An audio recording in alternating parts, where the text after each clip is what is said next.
worship ay nagmumula sa ating puso, tugon ito sa pagkakilala natin sa Diyos sa ating buhay.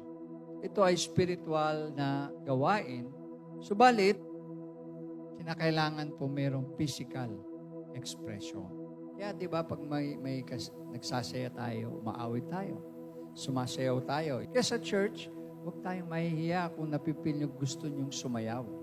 If you are led to raise your hands, no, gawin po natin. Huwag na natin hintayin na sabihan pa tayo ng worship leader.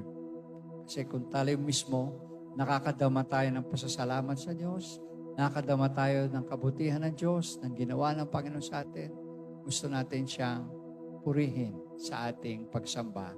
Taas po natin yung ating kamay. And we will worship and adore Him. Amen po ba?